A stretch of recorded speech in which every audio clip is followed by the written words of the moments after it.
And good morning, everybody.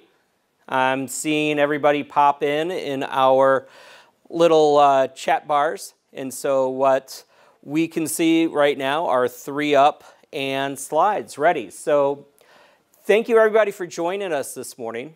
My name is Michael Edgar. I'm president of SelectChicago. So today was getting into our new home for the next 2 weeks, which is in wonderful downtown Waukegan. And this is actually the home for the SelectChicago program. And so throughout the day, we're going to be bringing you a lot of great content. We're going to start it off with Xia Zhao and Tom Gale talking about corporate social responsibility. After that, then I will be sitting down and talking about what it's like when you actually are starting up a business in Illinois, in the greater Chicago region, and what that's like beyond what we covered about 2 weeks ago.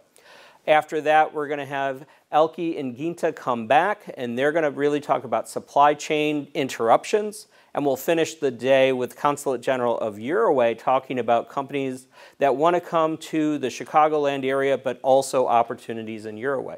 So I'm going to kick this off and introduce Tom Gale with Global Corporate Social Responsibility Foundation and Xia Zhao, and they will correct me because I've known them both for many, many years, and they're dear friends, and I'm going to let them begin talking about corporate social responsibility. And take it away. Great. Well, thank you so much, Michael. It's a privilege to be here. I'm coming to you from Dali in Yunnan, China, which is just about to the Burma border. So it's evening here, so good morning there, and to anyone in China or Europe, good evening. We're going to be talking today about corporate social responsibility, as Michael said. I've put a lot more text in my slides because I found in this format it's a little bit easier for you to follow along if you can read and see where we're going on the things. So we'll try to cover what is corporate social responsibility. CSR is how it's normally referred to. Why should you care about CSR? And then in the next 40 minutes, we'll have a discussion about that. So CSR was actually first cited back in the 1920s, but it failed to have any recognition until really the 1950s. In 1951, the chairman of Standard Oil, New Jersey, published an article that stated that businesses should have the obligation to conduct their affairs of the enterprise to maintain an equitable and workable balance among the claims of the various direct interest groups. Now we talk about that as stakeholders, but at that time he was talking about that as direct interest group, and create a harmonious balance among stockholders, employees, customers, and the public at large. This is a relatively revolutionary concept in the 1950s, where really profit was the motive of corporations, and driving as you came off the Industrial Revolution, where huge fortunes were made. It wasn't always looking at how to be fair among the different stakeholders. It was how do you amass as much money as you can for your shareholders. We saw the huge labor strikes going on in the 1930s, 1940s, 1950s. That was trying to force some equity among the participants on the employees with the corporation. But then particularly on the environmental issues, we can remember we not only had the labor strikes on it, but we had the environmental issues going on. I started as an environmental guy, so always concerned about that. But any of you who read Rachel Carson's Silent Spring, if you haven't, you should. Talking about the lack of birds you'd start to hear because of the pollution that was killing off the bird population at that time. I'm not sure how many of you remember when the Cuyahoga River was actually on fire. I think it actually caught fire 3 times. But then we also had Love Canal, which was a hazardous waste dump that actually was covered over and became a grade school. Not a really good look at the time. So we had these major environmental issues going on that didn't have a way of really addressing them at that time. So really, since the businesses could not take the lead in kind of self-regulating themselves and trying to improve what's going on in their environment and controlling both their environmental releases, their employee relationship agreements, their societal agreements. The government stepped in. An EPA was established in 1970 by President Nixon, which who would have thought that would have been President Nixon establishing EPA. The Clean Water Act was enacted that year. The Clean Air Act was enacted that year. The Clean Water Act was enacted in 1972, and then RCRA for the Resource Conservation and Recovery Act for hazardous waste was enacted in '76. So we had all those things going on to try to control and force the businesses into dealing with those issues. Fortunately, we had some good guys around at that time too. Senator Gaylord Nelson, who had both been governor and senator from Wisconsin, had created Earth Day from the floor of the Senate in 1970. And that still continues today. So I think we have good things going on, starting with the regulatory process that was occurring at the time to try to encourage the companies to invest in taking care of at least the environmental issues at that time. So now, since pollution now had a cost, it has to be dealt with. The companies started to find out that that was not a cheap date. Businesses would try to find ways to reduce their cost of compliance. And at that time, in the 80s and 90s, they had programs called waste minimization and pollution prevention. This is before really it was getting into the CSR, putting it in that context. But this was the first wave on the companies trying to be responsible within their own purview. And it wasn't because of their benevolence, but really as a way of trying to control costs. One example we can use is the Kohler Company from 1993 to 1999. Started as a very paternalistic company. They also had the distinction of having the longest labor strike anywhere in the US. So in the 1950s, they had, I think it was almost a 7-year-long labor strike in Kohler, Wisconsin, to try to force unionization onto the factory. Eventually, the unions did come in. Was interestingly enough, the United Auto Workers. But so it started to change dynamics of a very paternalistic organization, privately owned, still to this day. But then they also looked at their cost of compliance there. And to their credit, really, between in that 7 years, they were able to reduce their toxic air emissions and their wastewater discharge by almost 80%, really unheard of. But in doing that, they did it in very thoughtful ways. So they were actually able to make money every time they did a major environmental project. An example might be in the cast iron, where you make a sand mold to pour the iron into. And then it goes, and at the end, the sand shaken off and blasted off with water, and that goes down the drain. So the Metropolitan Sewerage District didn't like that because they had high suspended solids coming in. And so when you look at the process, though, it became evident that the things going down the drain were exactly the same things they needed at the front end of the process. So they just cut the pipe to the sewer, put it around to the beginning of the process, and thereby they were able to reduce their purchase of raw material sand by 80%. So this presented a very low cost pollution abatement project, but also a very high yield project that gave about $1 million savings annually. So a very, very important thing for companies to see that by doing good, they can do well. They also initiated the International Standards Organization standard that had just been promulgated, 14,000. That is used as an environmental standard to try to help to quantify how you look at solving environmental problems and how the people you have working for you can be trained on a repetitive basis so there's no loss of knowledge when you change individuals at different areas. The other important lesson that they learned was that they weren't just managing it to compliance levels.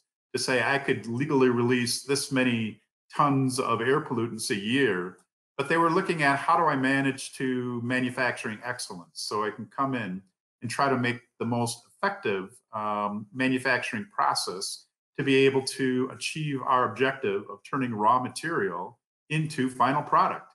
If you think about it, pollution is just an inefficient manufacturing process, because pollution is what you lose between your intake and your outtake. So if you're able to convert 100% of your raw material into your final product, you are a zero polluting facility. So these are all concepts that come into how are you making the environment better? How does this impact society? How are you moving the ball forward to be more responsible within your own management abilities? I also have some great golf courses. Shah's going to go out there and play in the Ryder's Cup soon, so it'll be interesting to see. So you can ask her about that. Okay, the time period was also the perfect storm for corporations because EPA was now requiring the CEO to sign the toxic emission inventory reports under penalty of law. It was not an empty threat because in environmental criminal convictions do not require the mens rea, the guilty mind, to go to prison. They only require that you know that the activity happened. You don't have to know that it was actually breaking the law. So that shook up a lot of people in the C-suite of corporations to spend a lot more money to try to get it done right. As you can imagine, it opened up the purse strings. In addition, the board of directors liability was redefined so that the board could not plead ignorance to noncompliance. It became an affirmative duty to know about the sins of the company or be personally responsible. So now this whole concept of the chairman of the board being responsible, the board members being responsible for all their social, all their environmental, all their human resources, actions and misactions, became a driving force for companies to want to find a way to get a handle on how can we do better, and really how do we reduce our personal liability. So it is not out of the complete benevolence that the desire to be more responsible in the administrations of the duty of the corporation, but fear of personal liability. Therefore, the path was open to embrace Abraham's idea from Standard Oil 40 years later, and CSR was born again.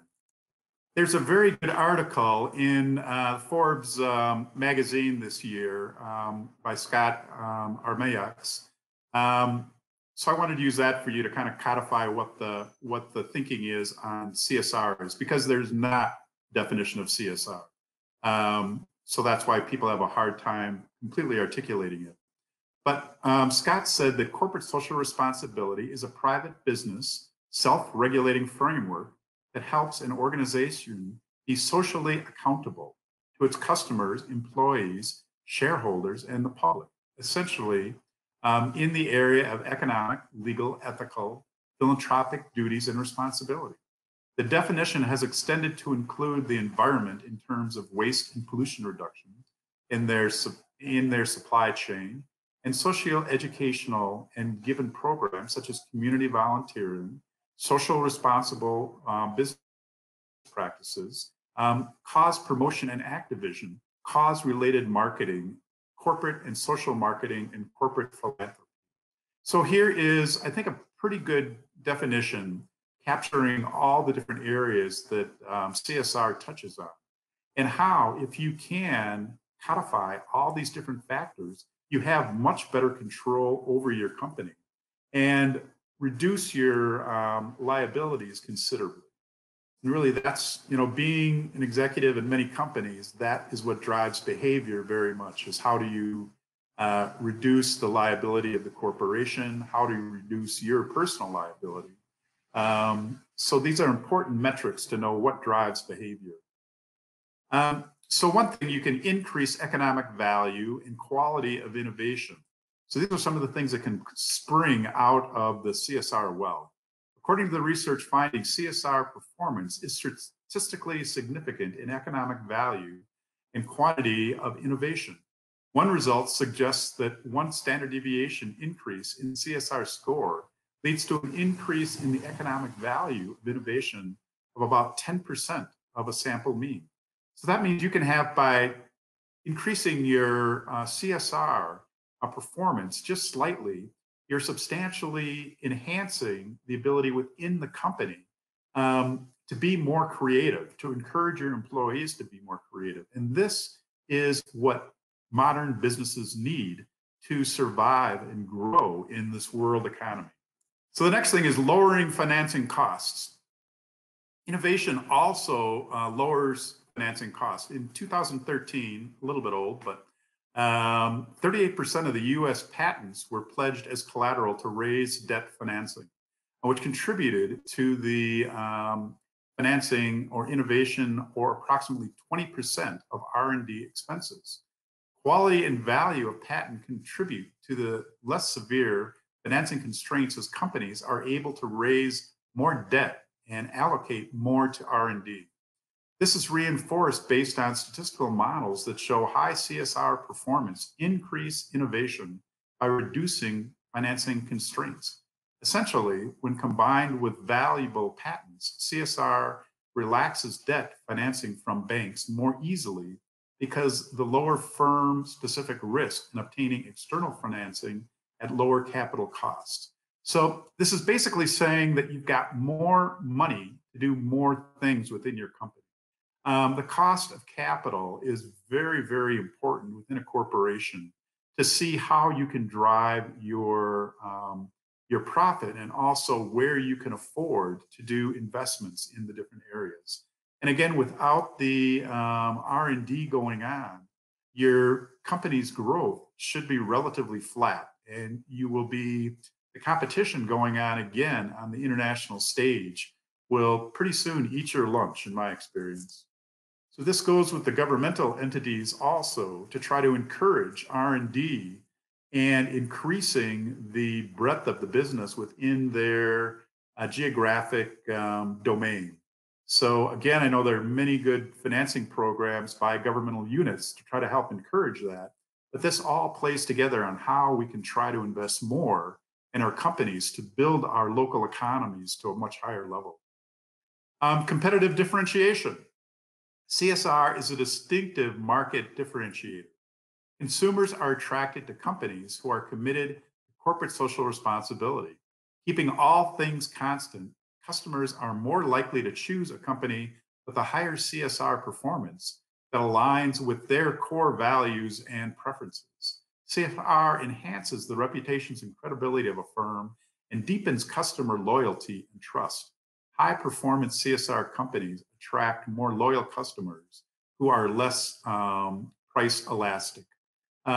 So again, this means if you're doing good, people like you, they're willing to pay a little more money for your product. You can look at Whole Foods. You can look at some of the other very obvious choices that consumers have in the marketplace. If they want organic food, if they want specialty products, if they want a company who they think is doing the socially responsible thing, they want to shop. They want to support them because they know that that is what drives society forward more than just the profit margin associated with the company. So the corporate institutional reputation now is taking over as one of the primary drivers with companies and how they're attracting their customer base on both the B2B level as well as the B2C level. So it's important to be mindful of it in all the different areas. You want to be seen as a good actor so that people want to use your product. A high productivity, higher innovation efficiencies. Employees are positively influenced by high CSR performance. They perceive their leaders are more trustworthy. This trust leads to value and goal alignment. Less organization pushback lowers the cost of labor as workforce productivity is higher and projects have a higher success rate.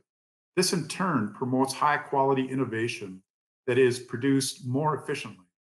Now that you are armed with empirical data, help strengthen your organization's commitment to CSR. Doing good and increasing shareholder values don't have to be mutually exclusive. And I think any of you who have worked in different corporations there are some that are encouraging, there are some that are very oppressive. In an oppressive environment, you basically just keep your head down because you're going to have leaders who are looking for any problems to pass off the blame to them so they can keep going and get their corporate bonus. But in ones that are encouraging, the leaders always take the blame and give the credit to the people who are working for them. So it creates a much healthier working environment where you try harder as an employee to contribute positively to the bottom line of the corporation. It also allows people to escape the fear of failure because every great discovery is made from failure. So if you have an organization that does not tolerate that, then you stifle everything that goes on. If you have an encouraging one, as most of the tech companies are, that's how you really continue to grow as you go through. So continue benefits from the CSR in your organization. And this is really business, government, NGOs. It's not limited to businesses. So I know that Michael has contacts with many governmental units throughout, and I hope they're participating today. So this can be taken to heart, not only within your own organization, but how to encourage the member companies within your organization that are members. So you can go to triple bottom line accomplishments in being able to drive your productivity. Your human resources, as we talked about, are very highly dependent on how this goes on. And it's not only encouraging your existing workforce, but it's also your ability to attract high-level individuals to come and work at your company.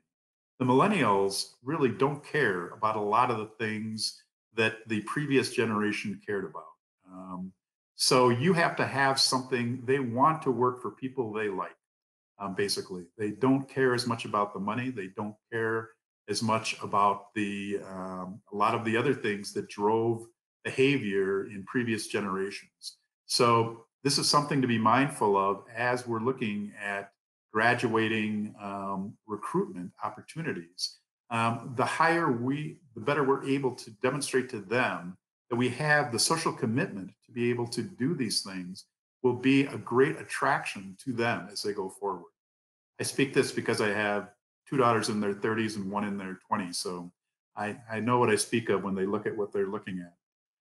Risk management, again, as you get control of all these different areas on human resources, social, environmental, you're able to substantially reduce your risks in those areas because now you've thought through on what you're doing, what the problems are, what the solutions are, and how to drive it forward. So it's very important on it.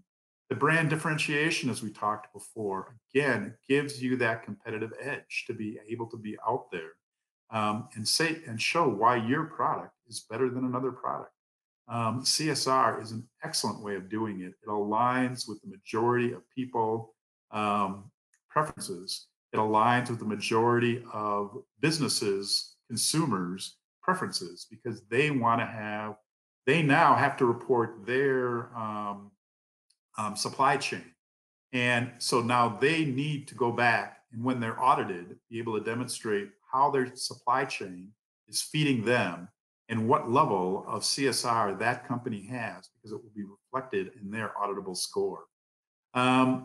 Supplier relations are always going to be critical in that. Crisis management, again, as you understand what's going on in your environment, as you get a handle around it, then you can plan for failure. You can plan for mistakes. We have seen this in so many different areas, but in companies that have a good CSR program, they will always have a good crisis management program, which again makes all the difference in your reaction time. Because if you have an environmental release, if you respond in 1 hour as opposed to 1 day, the impact, economic impact, environmental impact, reputational impact is huge. So you really have to look at those different factors. So this is all my pep talk as to why you need CSR. So I hope you see it's not just chatter. It can give you some distinctive advantages as you move forward and how you can improve your business. And I've seen it firsthand, and I know that it works. Now you get the good and the bad associated with CSR. So it's all great. People are waving their flags and singing kumbaya. But the problem is some companies use it as a misdirection. And that, when that's found out, you completely destroy your corporate reputation. There's been unsubstantiated, the claims that you have unsubstantiated social efforts, ethical claims, and outright greenwashing, where you claim your product is non-toxic, it's healthy for the environment, it's this, it's that, but it's really not. Some companies that have resulted in increasing consumer cynicism and mistrust. Sometimes companies use CSR to direct public attention away from other harmful business practices. So you have to look and see. I mean, not only in your organization as you develop it, transparency, honesty are critical. Companies who are trying to create a smokescreen to divert people's attention from what's going on really brings the whole level of everyone down. So that has to be discouraged and hopefully done away with. But it is out there, so we have to be cognizant of it. And if your competitor seems to be saying they're much better than they are, I think it's good to call them on it, because that's how we make sure that things are going on properly. So now we come to the, how do you get money? Social responsible investing. Again, as you go, we said earlier that having a CSR program does reduce your cost of capital, because the lending institutions can see that you have things under control, and they take risk into a high account as to, one, if they will lend, and two, what the terms will, particularly the interest rate that you'll pay. So by having a good program, by having your arms around what's going on, you can substantially reduce your cost of capital. The other side of it is when you try to attract shareholders and investors through socially responsible investing, and are using their capital to encourage behavior they consider responsible. However, definitions of what constitutes ethical behavior vary. So it's hard. It's somewhat amorphic in what you have, but it is becoming more and more obvious on it. Shah later will talk a little bit about the United Nations Sustainable Development Goals, which are, again, a good codification of how you can look at these things and how you can measure it. So there are different ways that it's occurring, but it is an evolving area. Blackstone Investment, one of the largest international funds, uses what they call environmental sustainable goals, ESG, in all of their investment decisions. So if you go to their website, very interesting website, to see how far they use it, not only externally to evaluate the people they invest in, but also how they use it internally to manage their company. And they get very high marks in employee satisfaction, investor satisfaction. And they cite that in 2019, last year, investment funds using the ESG had increased by 400%. So it's becoming more and more predominant. They predict by 2013, over 20% of all investment decisions will use ESG.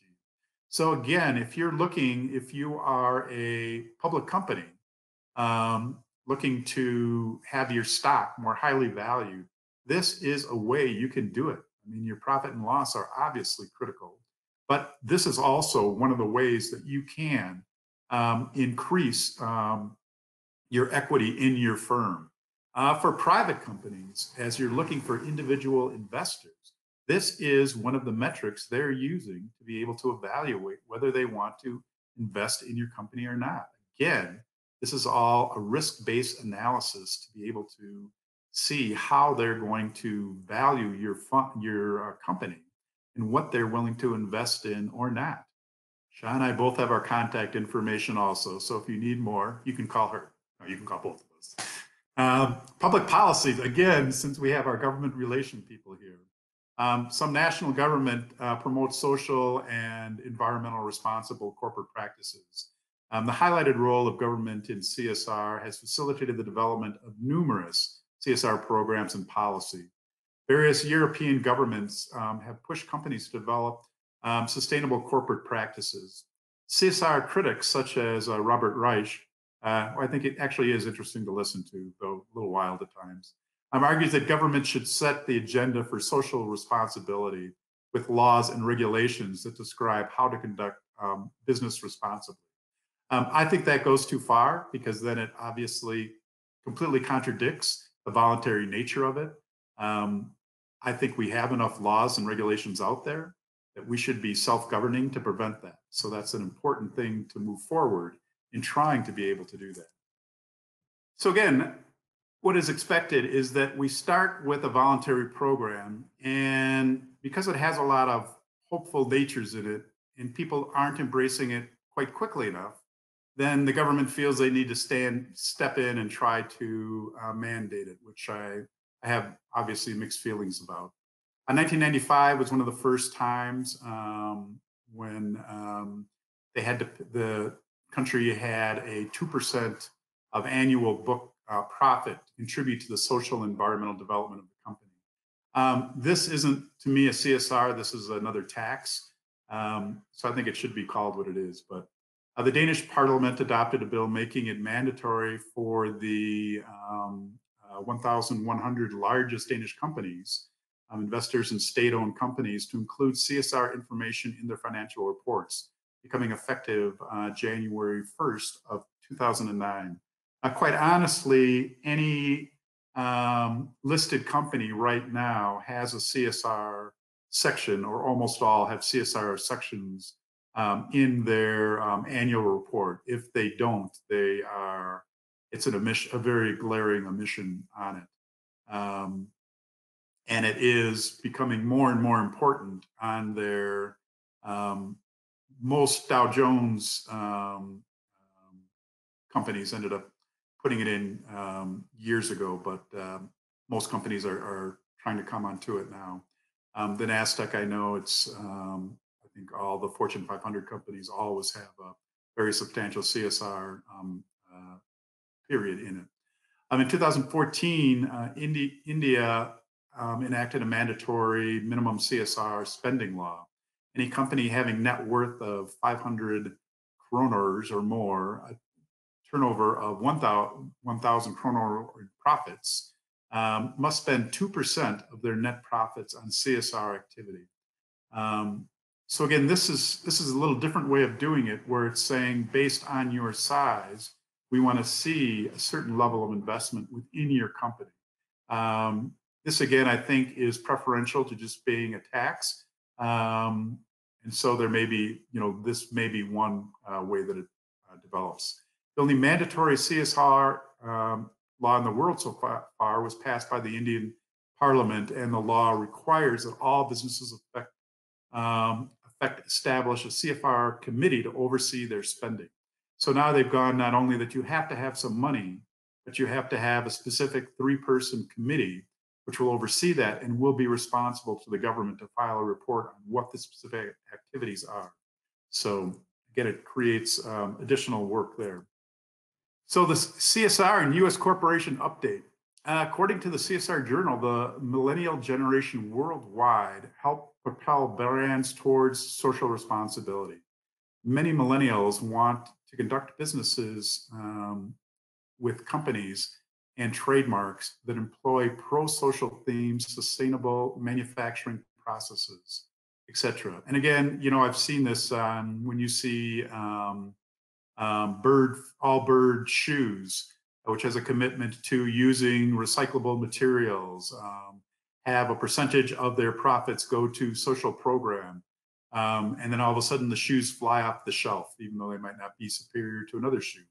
But they have very nice shoes. But so this shows some actual case studies that work very well.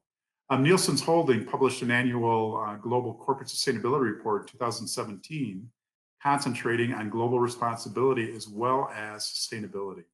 The Nielsen 2015 report showed that 66% of consumers will spend more on products that come from sustainable brands. Another 81% expect their preferred corporate institution to reveal in public their statements about corporate citizenship and business practices. So again, this goes to transparency.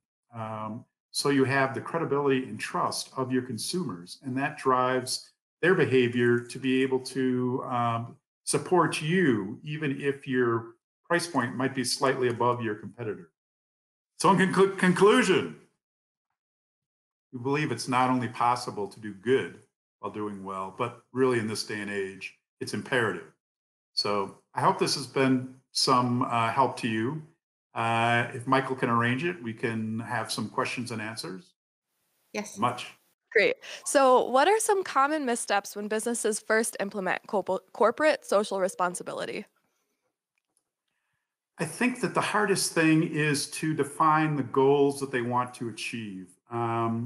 I think that the CSR isn't an off-the-shelf product. It really has to be tailored for your own organization and how you want to set the tone within your company. I think for a lot of the social programs, it should be driven by the employees. I like very much where companies will support their employees to do community volunteer service and then give them time off, so possibly matching time to do community service, 1 hour of work time they can take off to do 1 or 2 hours of community service, maybe a certain amount of money that they can contribute to causes that they feel are important, because then you accomplish a couple goals of being very specific in that society, but in also empowering your employees, which everyone wants. Everyone wants to feel their voice is being heard. So that's part of the opportunity in CSR is to do that. Absolutely. Thank you. So another question, you mentioned Whole Foods. What are some other examples of businesses who are really doing a great job of implementing corporate social responsibility? Well, I think that IKEA, everybody loves IKEA, right? IKEA has one of their programs right now is to say that they're going to take back, trying to find a way to take back all their old furniture so they'll have a zero carbon footprint on their manufacturing process. So again, just innovation in a very creative way to be able to do that. I think that most major companies are, striving to be able to hit that on trying to decrease their environmental footprint and increase their social contribution. I've always loved Ben and Jerry's. I mean, who doesn't?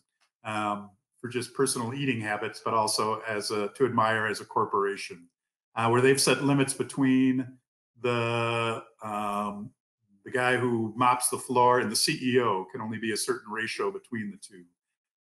They encourage their employees to be very creative in the workplace. They give a percentage of their income to social program that they've designated. They work very hard to have the minimal environmental footprint. So you can range on just about any company in any country now. I think all the countries are stepping up as well to do a very good job. Absolutely. So then how did you decide to get involved with corporate social responsibility? I am an outgrowth of not knowing what I wanted to do, so did a little of everything. So I got a master's in public health, I got my law degree, and then went into environmental consulting because it paid more. So I started doing it at that end again, and just seeing how much I enjoyed problem solving and being able to do the different things. When I talked about Kohler, it was because I was the director of Kohler's environmental engineering and health and safety during that 6-year period. So we went from being a bad actor, we were under a government decree for environmental crimes, to getting 6 environmental awards in 6 years, and had the amazing outcome of reducing the impact and increasing value to the company. So it's been a lifelong enjoyment and dream for me. So I know you're from Wisconsin. Can you tell me a little bit about corporate social responsibility in Wisconsin and some initiatives going on here?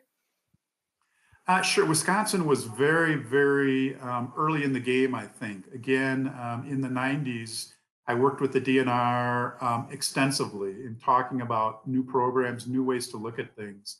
And they were always the DNR gets a black eye on a lot of things, but they were amazing at looking at how to do things creatively. We built the Whistling Straits Golf Course north of Kohler.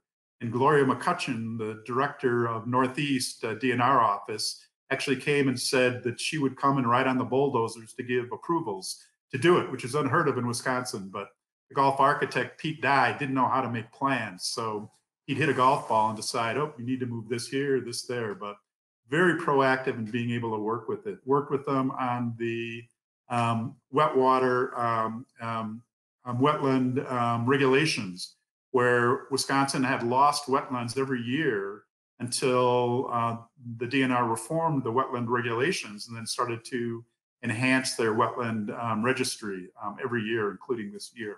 So again, very, very progressive in trying to do things. I think very reasonable in how they went about it.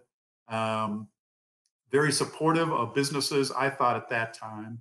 I was also on the Wisconsin International Trade Council, and the Department of Commerce and the Department of Ag were both heavily involved with that and trying to be very creative to get Wisconsin products around the world based on our environmental performance. And so that was very important things through the 90s, 2000 and forward. So shout out to the DNR. Excellent. I had no idea that Earth Day was started by someone here in Wisconsin as well. So we I have know, two how cool final is that? questions. That's awesome. So first, can you tell me a little bit about what you expect the future of corporate social responsibility implementation to look like? I think it will become part and parcel of corporate governance.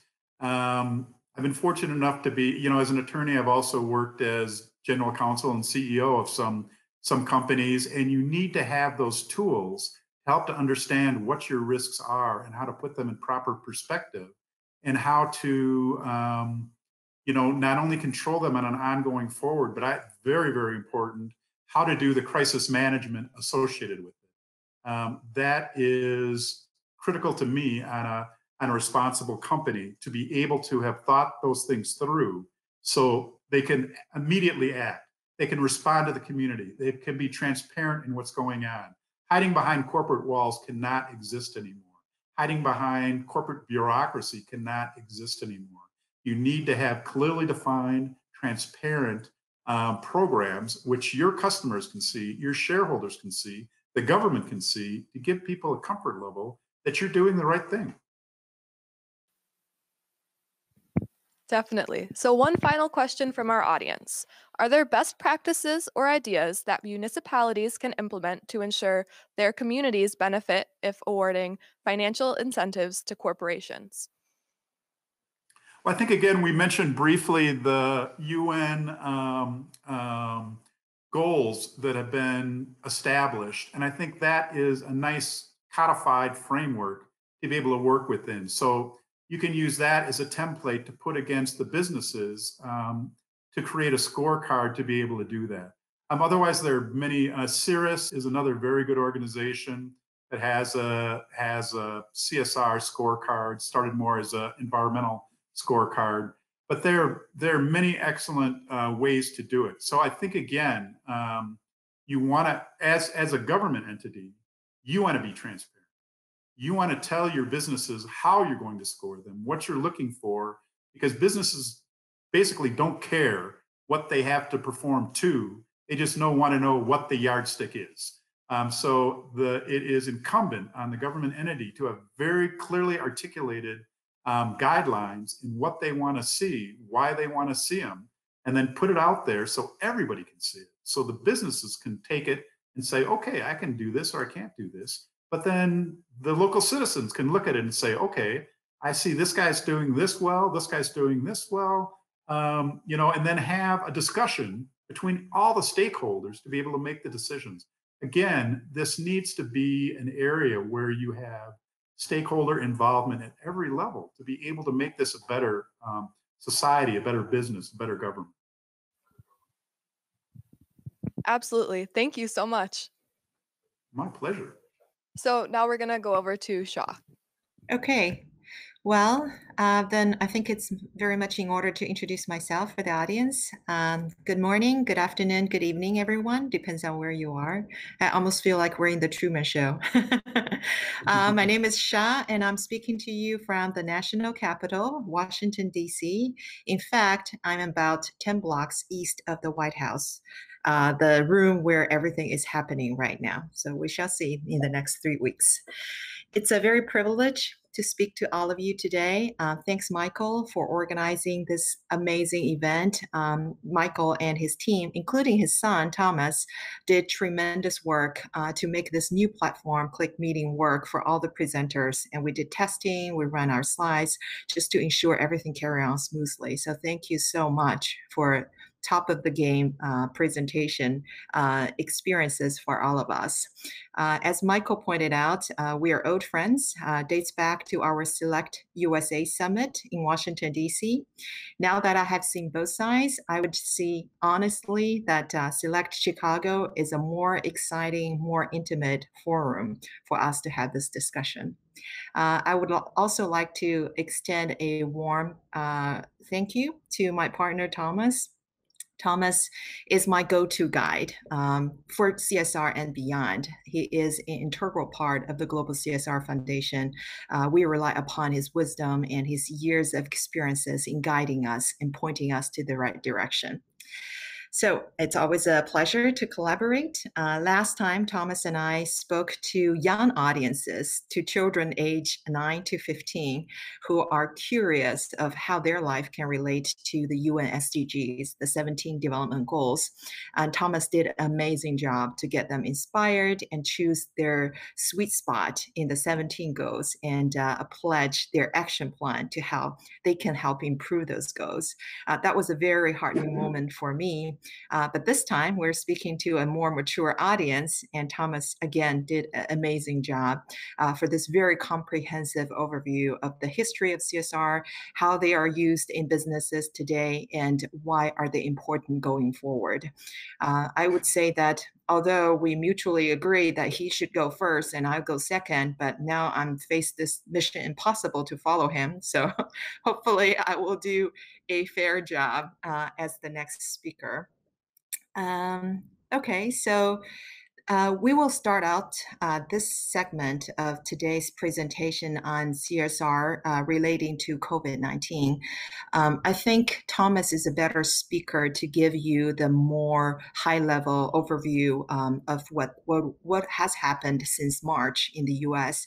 And I will just add a personal note from being in China in January at the heat of the event, as I travel through different geographics and eventually can have the privilege to compare how different countries and businesses are coping with COVID-19. So back in the end of January, I was back home to surprise my mother and celebrate the Lunar New Year with all the family. And COVID really did surprise all of us. So we were stuck, and we noticed that way of life has changed tremendously as people in the US quickly discovered in March. But the more stress and the more unprecedented challenges that we have in our life, we did see that business took the leadership and stood up to satisfy all the household needs. I will just give you a few simple examples. There are companies in China that is known for their e-commerce, and they quickly assembled the team to help farmers to deliver the produce in the farmland back into the city, especially to the city that's heavily quarantined like Wuhan. By having their back-end logistics system ready and upgraded, they were able to accurately deliver all the farm goods to the frontline workers, to the essential workers in the hospital and and in the community clinics.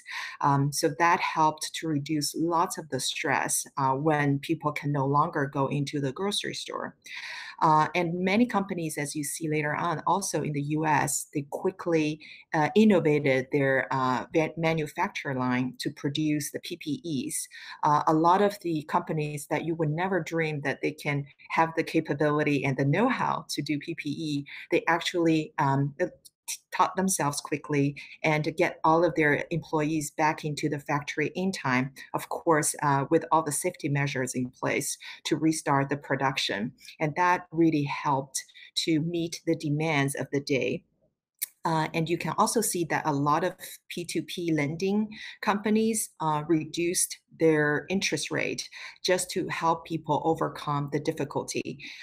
There are grants and there are loan forgiveness to individuals under stress, and there are grants going into small businesses. So that really helped the economy to keep moving on while this entire pandemic hit us in every aspect of the lives. Then you can also see that insurance companies started to give COVID-related insurance to the frontier workers, to the doctors, to the nurses, to the community workers for free. And that was helped really removed some of the stresses from these people that they can be faced with a heavy personal financial burden after COVID. And on the lighter note, because everyone is at home, you can see that a lot of the video streaming platform open up the blockbuster movies for free to keep everybody entertained at home. It started very quickly. I think within days, all of the major streaming company put on their best Lunar New Year comedy shows, and as well as old classic blockbusters to their platform for everybody to enjoy. Not to mention, many of the e-education platforms extended their service to educators and to students so that they can meet their educational and developmental demand during the COVID time. So I think that is just from my observation of how the business did. And it was further echoed and reinforced in a May event that we hosted online. And Thomas was our keynote speaker at the beginning. We gathered about 40 to 50 CSR experts, and we meet online on the Zoom platform with simultaneous translation for people to share those stories. So that was just a snapshot of what the Global CSR Foundation has been doing in promoting CSR during the COVID era and beyond. So I think I would just pause here and let Thomas go through the slides from a much higher level. Well, it's a different level, but not higher. But thank you, Sha, for all your kind words and illuminating examples that you set there. We're caught in the grip of devastation that has not occurred for 100 years, obviously, since the Spanish flu. The swiftness of and spread of the disease was difficult to imagine and caught everyone off guard. Lenin said, there are decades that nothing happened, and there are weeks, decades happen. And I think that's what we saw here.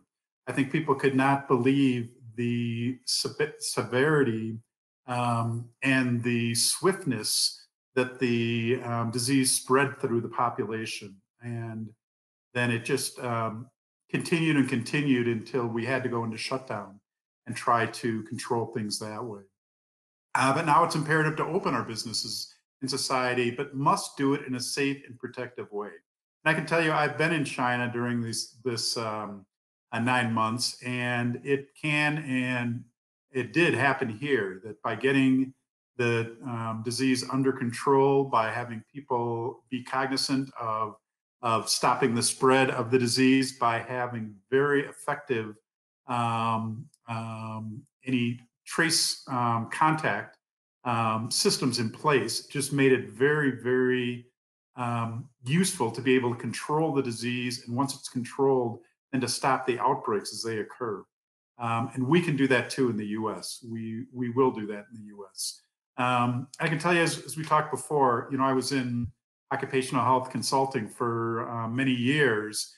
And so, you had to solve these problems in the workplace all the time, from all sorts of hazardous material exposures to biohazards, to whatever it is. And you just need to be able to do your effective hazard evaluation to be able to find a way to overcome it. I think next slide, Sean. Now we have a lot of data on how to control it. The major routes of transmission, as we know, are airborne, and primarily the receptor are mucous membranes. So as your mother taught you to wash your hands often and thoroughly is very important advice. Secondary routes of the virus is that it can exist on surfaces for hours or up to 5 days. So usually the less porous the material, metal, ceramics, things like that, can last much longer than it will in cardboard or paper or other things that have more porosity. The virus has a lipophilic outer membrane. So it's a membrane that's very easily broken down by soap and water. So that's why hand washing is so important.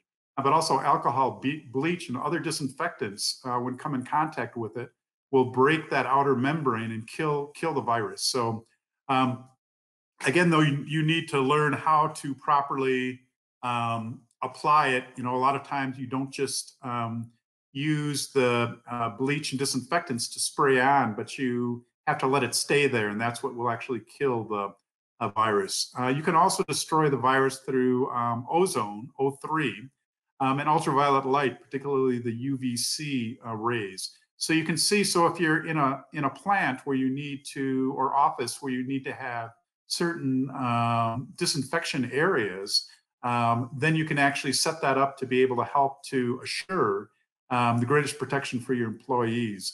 You can set up your cleaning programs in the evening to make sure you can go through and sanitize much of the area.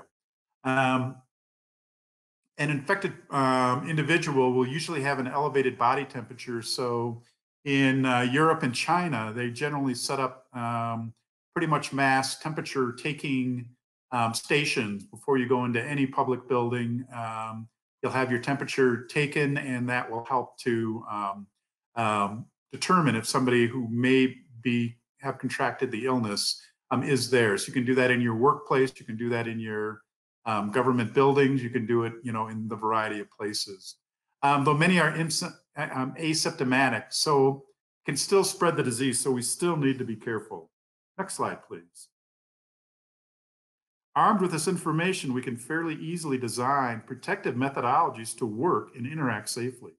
And I think the CDC, you know, has done a pretty good job in putting those recommendations out there. So, and I think this can be an important area for each governmental unit. Also, if you have medical personnel that are part of your area, if you've got a public health nurse, if you've got other resources within your organization, then use that for your community and your businesses at large to try to give good recommendations on how to reopen safely.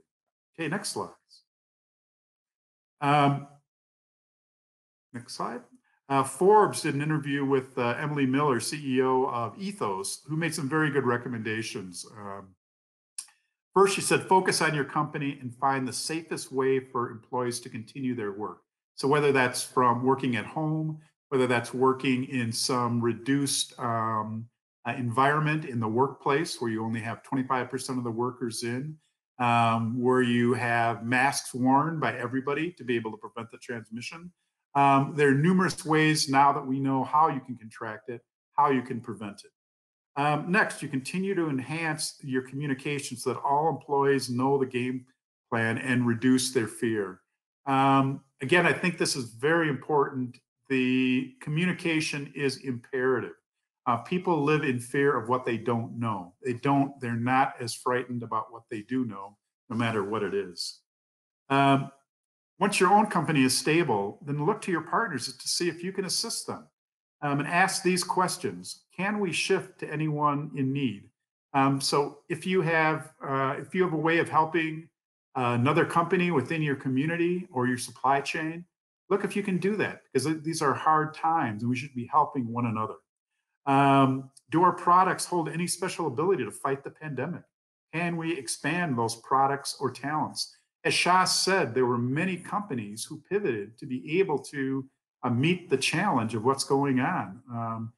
Clothing manufacturers who become mask manufacturers, small machinery companies which could shift to making ventilators or other medical equipment that was in dire need. So if you check that out in your environment, evaluate it, see how you can be part of the solution as you go forward.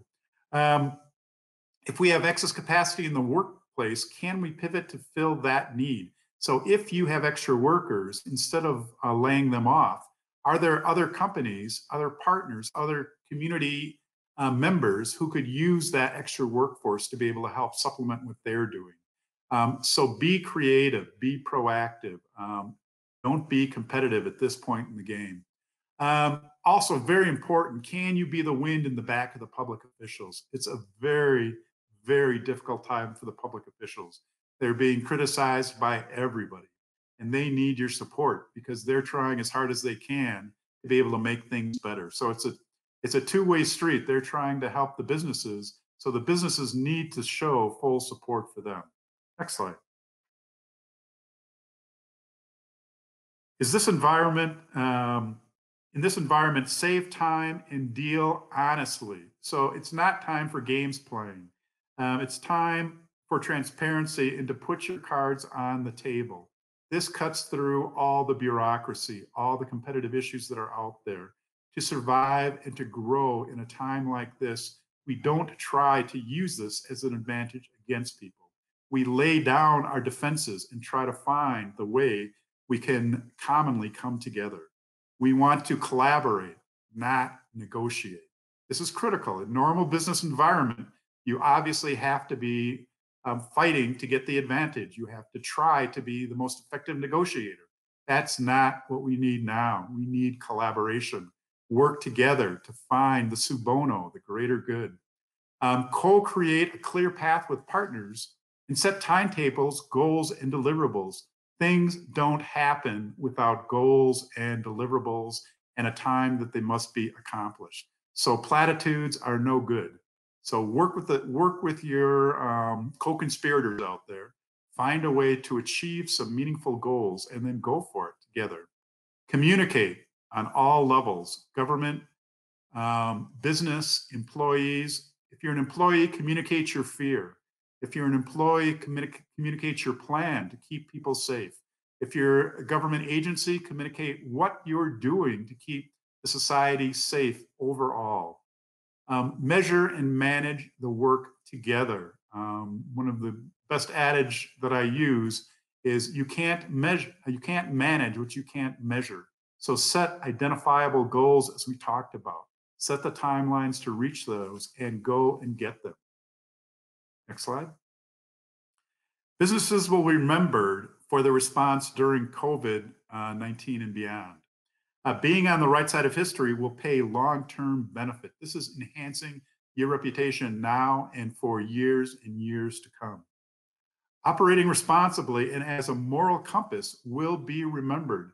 People will try to take advantage of this situation. People have tried to take advantage of the situation. You see gouging on personal protective equipment, other ways that they can do it. That is not morally right. That is the wrong thing to do. If there's ever a time for companies to do right, it is right now.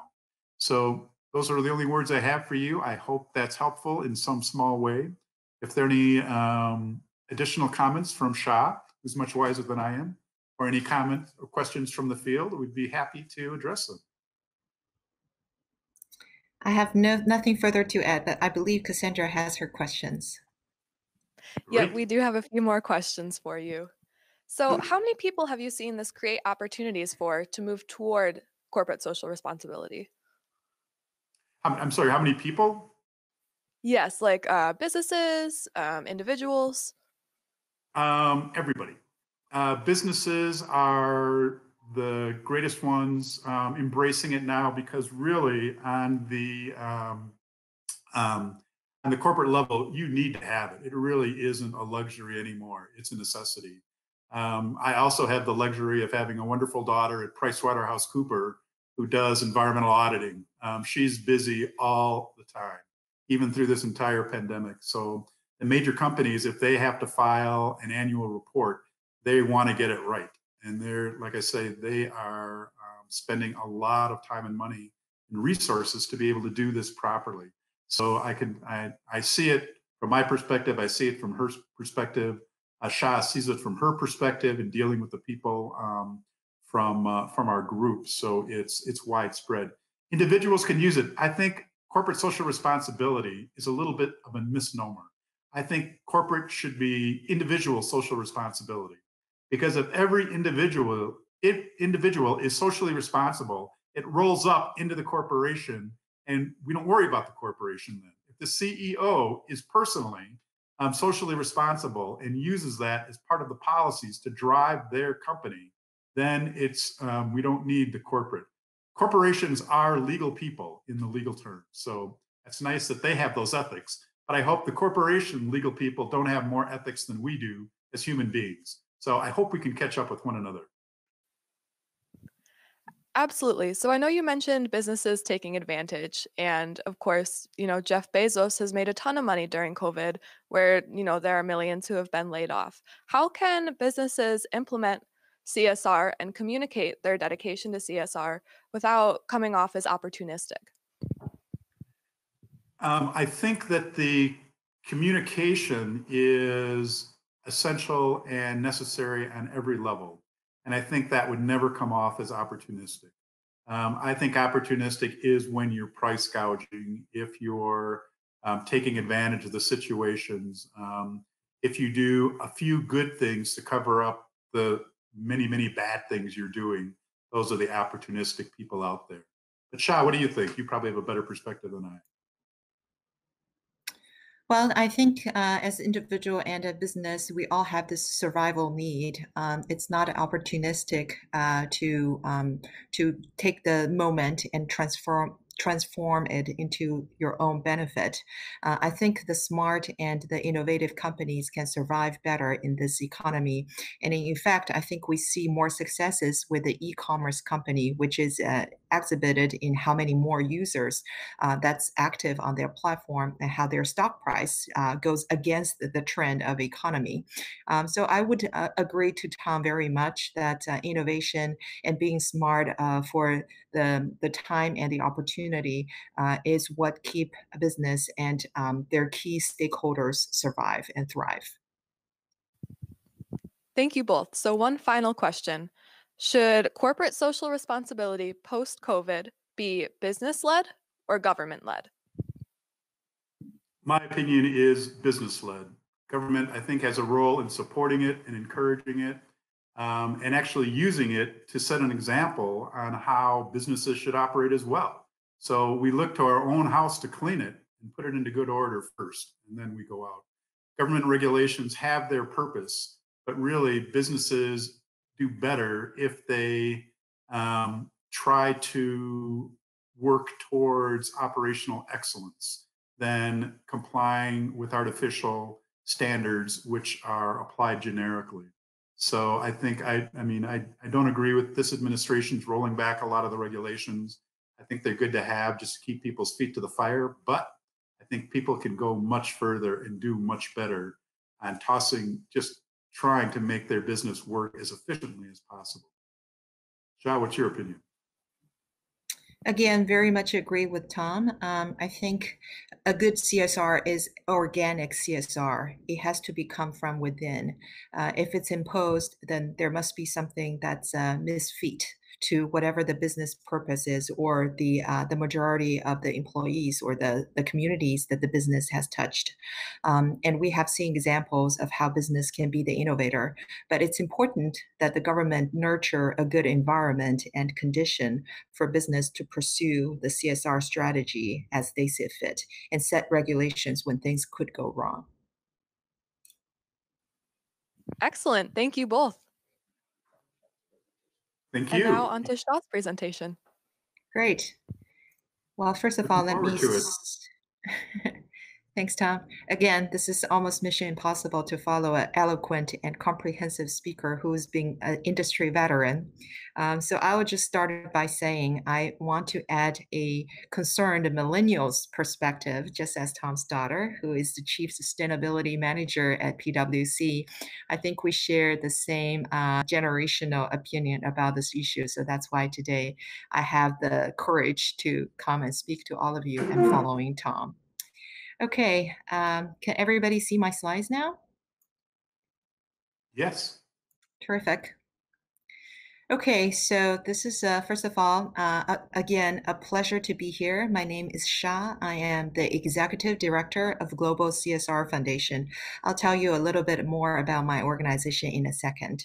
But in the next, perhaps 20 minutes, as I would love to keep it short and sweet, you will partake in an interactive presentation about how foreign investment in Chicago can actually contribute to the topic of CSR today and beyond.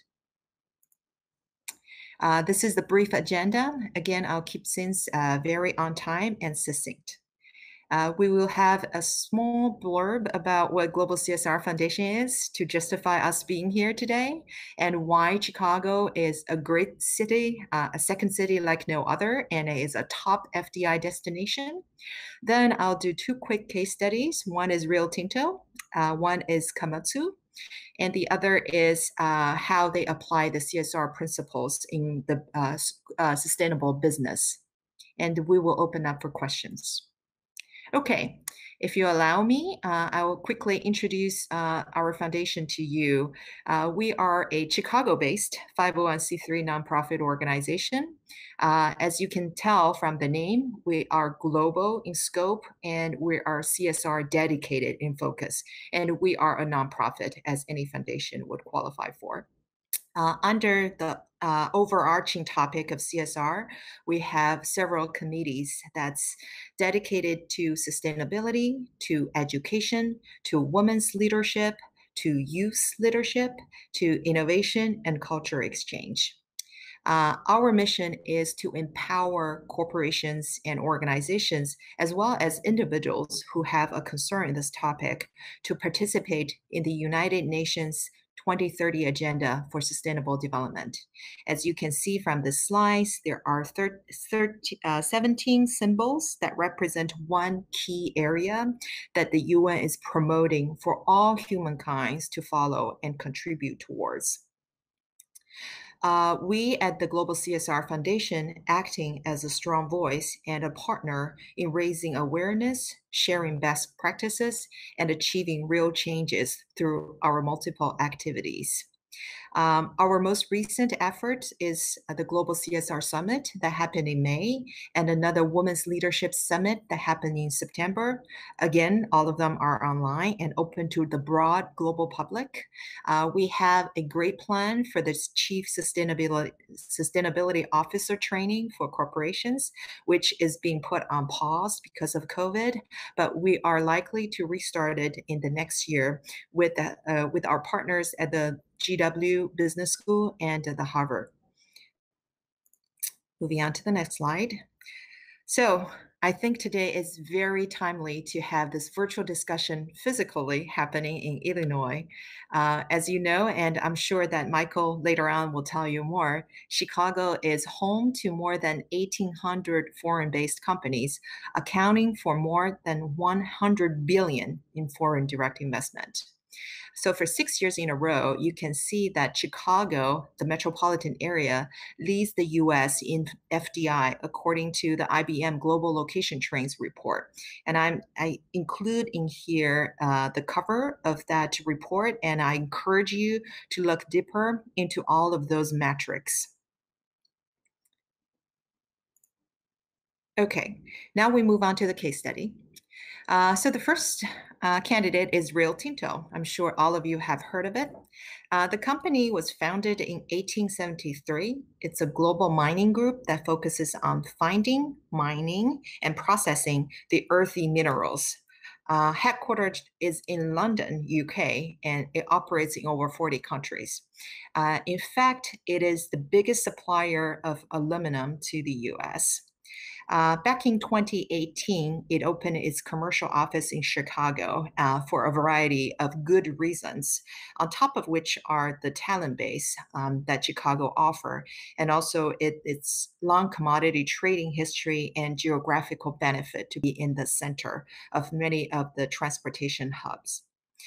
From there, it operationalized the global strategy to consolidate commercial activities into this one location to be closer to the customer base. So as you can see, that is one of the primary reasons why a foreign company would open a commercial headquarters in a foreign country, to be closer to the consumer base, to take advantage of the local talent pool, as well as for the history and the geographic advantages of that foreign location. So as of today, there are 3,000 Rio Tinto employees working at operations in Utah, Arizona, and California. 25% of the company's shares are owned in the US. Next slide. As you can imagine, mining is a very not environmental friendly activity back in the days. So it should not come as a surprise that Rio Tinto was heavily criticized for its environmental practice and suspicious behavior of its work in third world countries. So in 2009, Rio Tinto came up with a program called The Way We Work, inside of which is the global conduct and the code of business practice that turns into its annual review on the value and the code of conduct for its many different branches and practice across the globe. If we dissect it deeper, there are three different pillars that uphold its DNA. Number one is health, safety, and well-being of the people. Number two is the long-term benefit to the communities. And number three is pioneer the material science for human progress. So on pillar number three, it aims to be part of the solution to address climate change challenges and to help the global supply chain transition into a new carbon future. Making sure that its business continued, especially its supply chain, to deliver economic and social benefits in the short, medium, and long run. And as a matter of accreditation, it joins the UN Global Compact in 2000. If some of you are unfamiliar with the term, the UN Global Compact is as the name indicates, is a compact by world businesses that's all under the UN umbrella to pledge to improve 10 core areas, including human rights and environmental practices, in order for a more sustainable human future. And Rio Tinto's most recent report can be found on UNGC website that's dated in 2018. I would encourage curious audiences to look up on the website themselves. But now I will just flip the coin and tell the other side of the story. That is, when CSR failed, the consequence can be very severe. I didn't prepare any slides because the story is a little heartbroken and devastating. So I will just explain to you in my words. So in May 2020, so it's pretty recent, Rio Tinto blasts Junka Gorge caves in West Australia. This is a 14,000-year-old indigenous heritage site, which is very dear to indigenous people. So in August, Rio Tinto penalized persons responsible for this disruption, including their CEO and the iron ore boss and the corporate affairs head. Those names I shall not mention here. Collectively, the penalty in August was a denial of their bonus in the amount of $7 million. But as you can imagine, investor group community quickly pushed back and made very clear that financial penalties fell significantly short of appropriate accountability. Therefore, in September, Rio Tinto was forced to take another step forward, and they actually removed all of the three top individuals in their corporate practice in their iron ore and in their corporate affairs. Then quickly, Rio Tinto formed this review board to investigate into the incident. They found that the company's information management system and communication with the indigenous people, acronym the PKKP, had been very inadequate in the lead to this blast. The company also conceded its cultural heritage team because it's short-staffed and its community relations professional in its flagship Iron Ore division had fallen significantly in the past decade. I think this is really worth noting because the individual from within the Rio Tinto actually working on those relationships, working on understanding the culture component of the overall environment they work in, and provide the bridge between the community and the corporate that has become loosened, and that became a very devastating element in triggering this disaster. So in August, Rio Tinto published this review of cultural heritage management. It helped to quickly fix up the elements in its system and its decision-making process to govern the field practices. And they also made recommendations to prevent a similar incident from reoccurring in the future. And top of the list is what they did to strengthen the community relations and the cultural heritage reporting system so that the team who are on the operational side, on the business side, can be in sync with the team on the communication and cultural heritage side. And further actions taken were strengthening the oversight of the operational communities and heritage practices. And the new social performance function was established to report to the group executive, to the technical head, and to the project managers. So as you can see, it takes a very comprehensive approach in order to correct a weak link in the CSR. And if you do it right, the results can be multifolded rewarding. If you do it wrong, it can be severely damaging to the corporation. Okay, we shall move on to the next case study. Komatsu. Okay, Komatsu, as you can probably guess in the name, it is a Japanese company founded in 1894. The original name is Takechi. I apologize if I pronounced that wrong. Takechi managed industry. It established the Komatsu Iron Works to manufacture machine tools and mining equipment for in-house uses. In 1934, it was listed on Tokyo Stock Exchange. It was one of the first few machinery company being listed publicly. So in 1970, very early on, it established the Komatsu America Corp in Illinois. Again, this is a company that's very visionary and take advantage of the great state of Illinois can offer. In 1985, established Komatsu America Manufacturing Corp. And Komatsu America Industries LLC in the United States. And a few other major corporate activities, as we see, is in the 2017, it merged with the major American mining equipment manufacturer, Joy Global Inc., to become Komatsu Mining Corp. Currently, the Peoria manufacturing operation has a site of over 519 kilometers. So you can see that when we allure to the corporate social responsibility side, it has its own what do you call it, the jargon or the tagline, which is called smart construction. And it heavily rely upon the ITC solution to construction job sites. And it started in 2015. Okay, so what do they do exactly for their corporate social responsibility? Well, number one, we can see that employees in the number of hundreds participating in volunteer activities for the nonprofit organization. Primarily, they did hurricane relief effort with the Habitat for Humanity. They picked this one because, as you can see, it's very in line with their core business, which is building homes, building communities, and improving upon the existing infrastructure and innovate.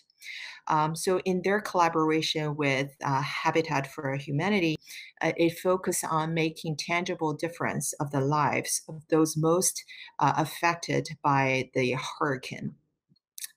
It improved this and secure the housing to set up sanitation facilities, spreading construction technologies to the local stakeholders, building communities that is strong in resistant natural disasters. It also helps support the development of the entire community by putting in place better housing. So a total of 110 Komatsu employees participating in the housing improvement near where we physically having this seminar now, Milwaukee. It's there also the headquarters.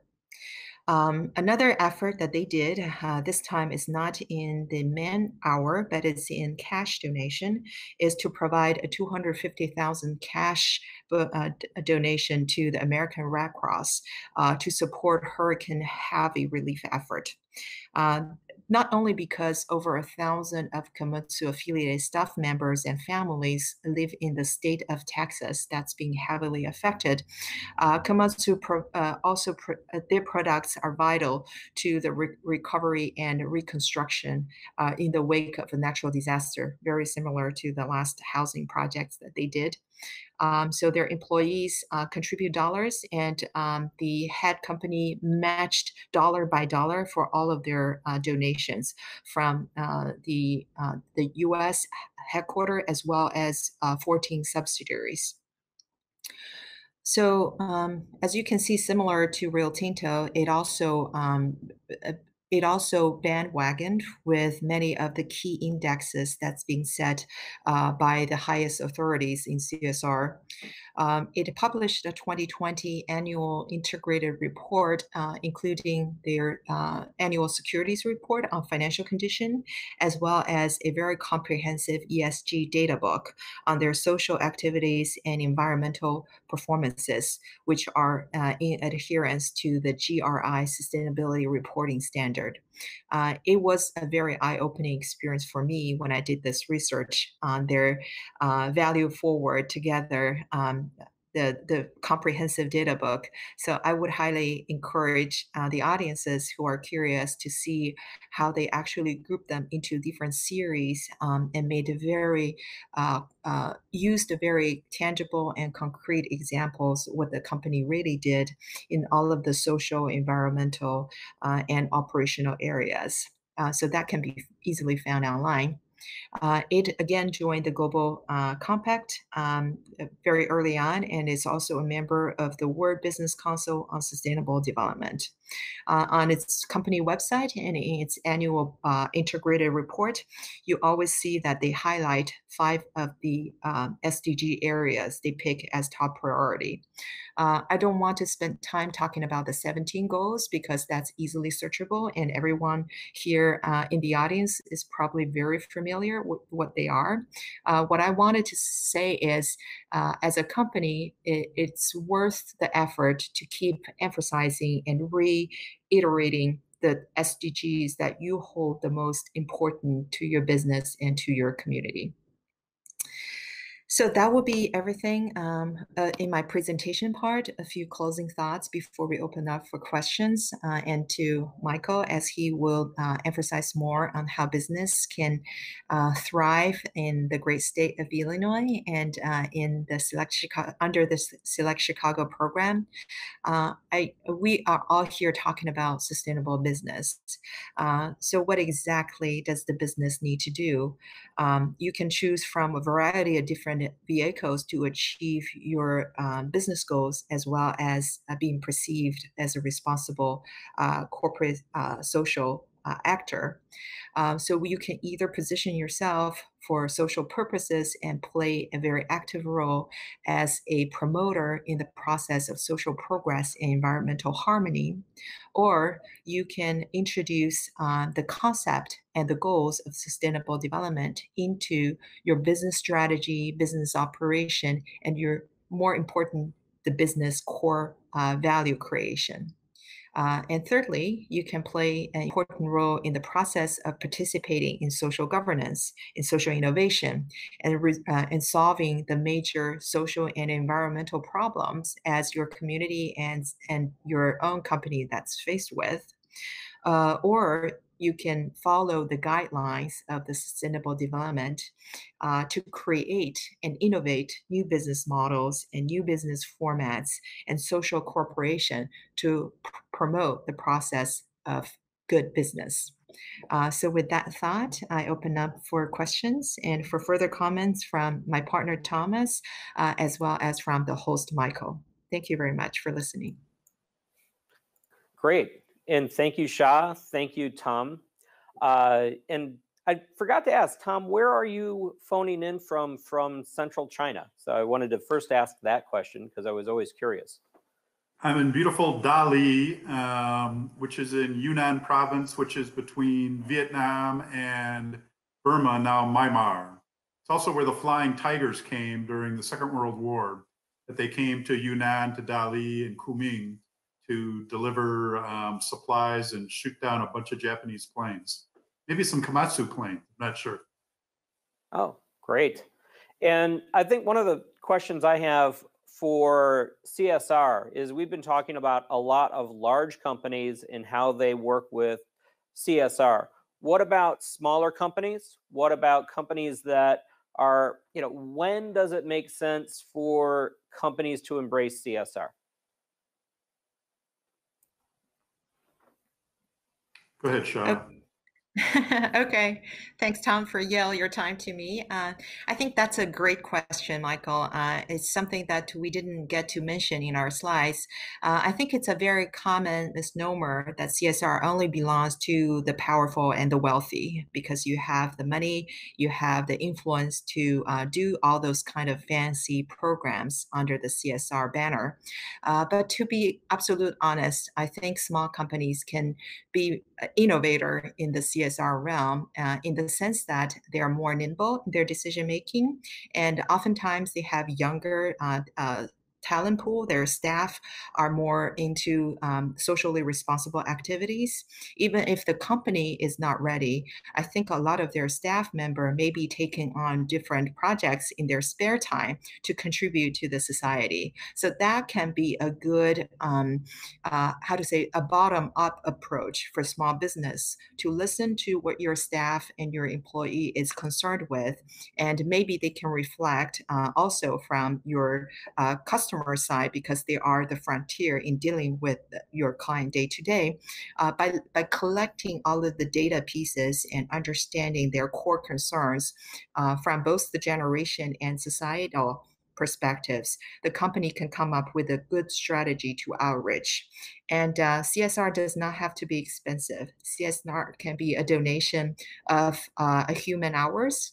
You can go work in a local, for instance, a local garden and a farm to help produce the farm goods to the shelters and the soup kitchens.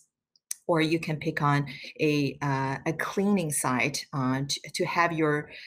It's also a way to build your what do you call it, the collaboration building within your own group. So there is a variety of ways that you can get CSR done cheaply and effectively. And small business should, I think, listen, innovate, and come up with their own ways for smart CSRs.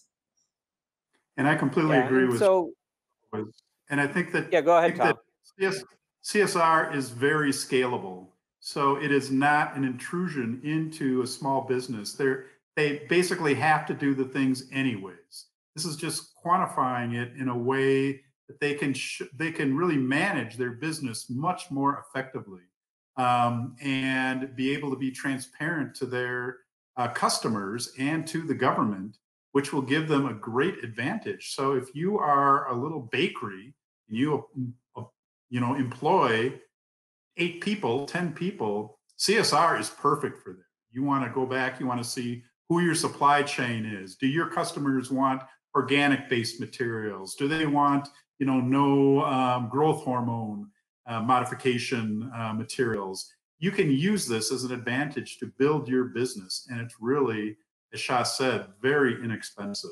And again, I emphasize it's not new bells and whistles. It's not some big machine you have to buy to create a CSR. It's you, it's the owner, it's the people who are washing the dishes. Those are the people who are part of the CSR.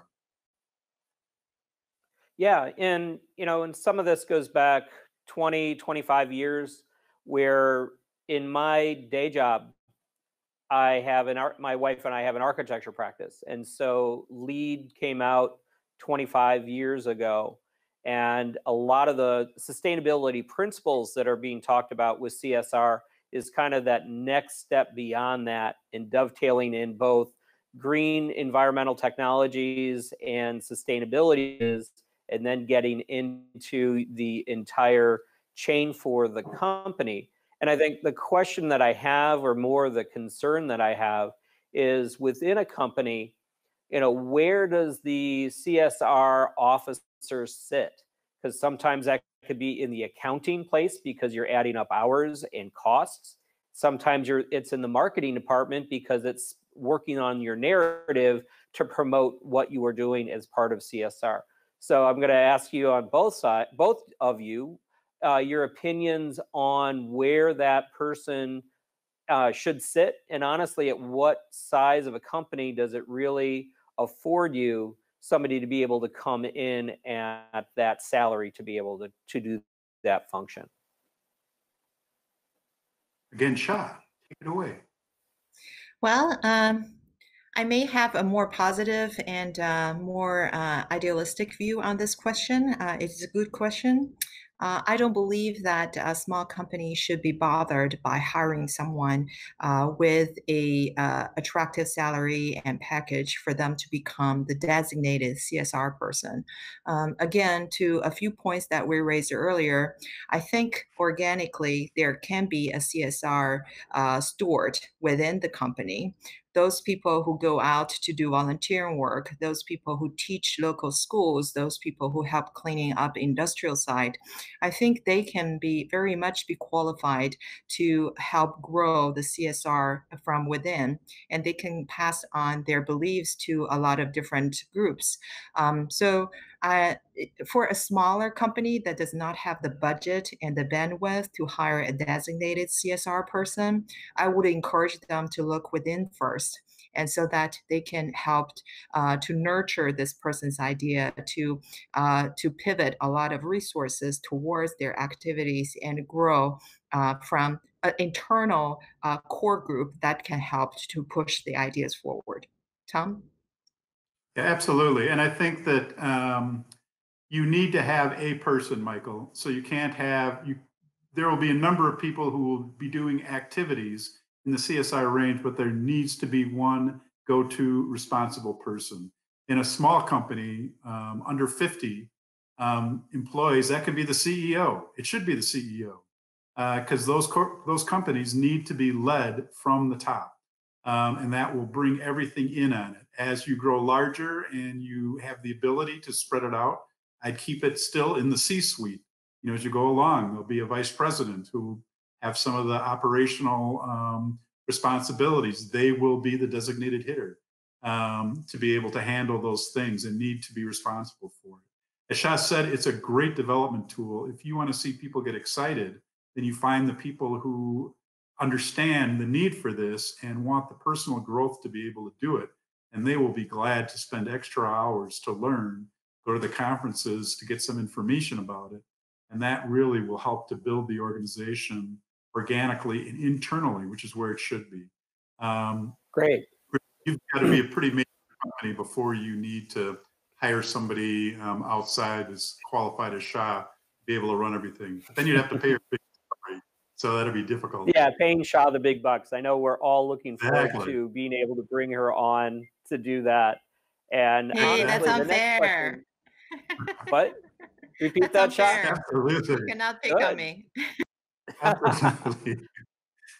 Well, one question, I think, Tom, you touched on it early with your presentation, and Shah kind of reinforced that, is with a smaller company and a company that's looking to come to the United States, is building that vision statement and aligning your CSR flavor to your mission statement. Because as you talked about, it's all about differentiation and choosing what steps are important to you. And so do you have any suggestions on where people can look for inspiration to say, maybe it is working with a small neighborhood garden to affect food deserts and reduce food waste for a restaurant in a community, versus IKEA where they're looking to bring back in all their old furniture to recycle it so it's a zero landfill? But are there some good online periodicals people can look at to gain inspiration? Well, I think on Shah's organization, is a good one that has the resources in there online, and conferences that are being set up to be able to address a lot of those needs on it. There's a lot of good information out there, so the web is really your friend. You can Google CSR and come up with a number of providers who want to help to be able to do it. But it's very easy to self-educate because, to me, it is intuitive. You want to do what's right. If you listen to your gut, you listen to that little voice inside of you of what's wrong and what's right, that is CSR. You don't need anything else besides that. So if you say, should I dump this stuff in the backyard or should I send it to a designated landfill, your little voice is going to tell you the right thing to do. It's like, should I help this neighbor down the block, who has a soup kitchen at lunchtime? Can I, afford to go spend an hour there? And your little voice says, yes, you go. Those are all CSR activities. There's things also, by the way, that make us feel better about ourselves. It makes us feel better about our company when they're supporting that. So you get these intangible externalities that come along to really make this a very cost-effective investment, because you get so much return on your investment that you can't even quantify, quite honestly. So that's where people have to get over the idea that it's something huge and scary and looming. It's something very personal, very individual, and very obtainable. Yeah, and Shah, do you have anything to add to that?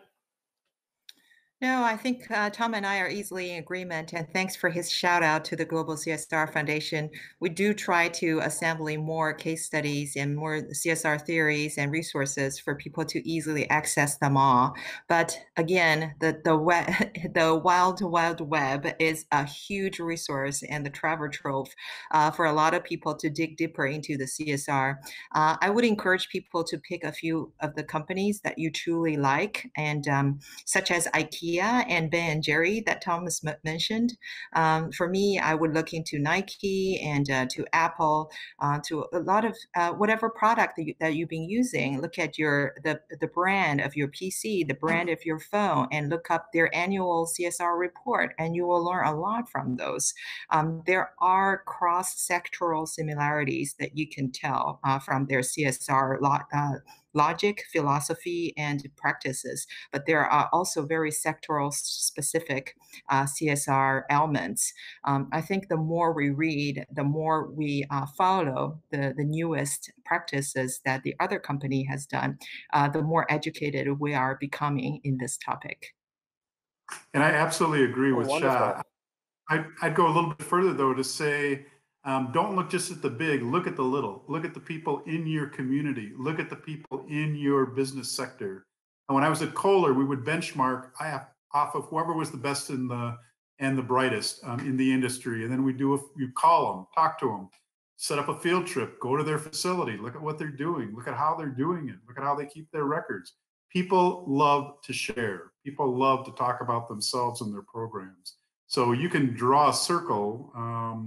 We go to the case good manufacturer in Michigan, talk to them because they had won many awards on some of their sustainability practices. So look to see who's the brightest. And Michael, that's now your job to keep a compendium of who those companies are. So as a resource to your members, somebody can say, hey, who's the best, doing this or doing that? You can say, well, I got it right here in my Rolodex, which is now on my computer, because you're a modern guy. But those are things that can be great services, and having that interpersonal connection, I think I always recommend. Go face to face. Go, talk to them, review their things, see how it works for them, see how you can adopt that. but people love to share. Yeah. In my experience. And Tom, that's a great idea. With all the different companies that we're working with inside the United States and outside the United States, as well as with all the different municipality stakeholders, that is a good thing to start adding to our database, is that CSR component. And then what I want to do, and I want to thank you both very, very much for being with us today. And I think some of you were with us last week when we had the author Mike Moyer from Slicing Pie. He was nice enough to give me a copy of his book, Slicing Pie, but as you can see, and I don't know how well that could do that. Nope, it's all in Chinese. So his book has been printed in, I think, 30 languages, and I get to figure out which one is easier to send this to. And so I can have Tom and Shah wrestle over that. But the important part of this book is it goes into when you're setting up your companies and starting to think about how you build equity. And then you could actually, as you're thinking about this, start thinking about social equity as a part of growing startup organizations. And so again, I want to thank you both. We're just about out of time. Actually, we are out of time. And I look forward to continue working with you. You both have become great friends over the last 5 years. And I look forward to continuing our dialogue. And so I'm going to say goodbye from Chicago, or actually from Waukegan, and bid you all a great day. Well, Michael, Thank we want you to so much. congratulate you on your success. I mean, you've done so much in building that organization and continuing to head towards excellence. So we commend and support you. Yes. Shai, you have the last word. Great. Well, great work for Michael and the whole Select Chicago team, including Thomas, Edgar. So thank you so much for this amazing experience. Tom, as always, you are the most fabulous partner one can ever dream of. And I look forward to our next session together.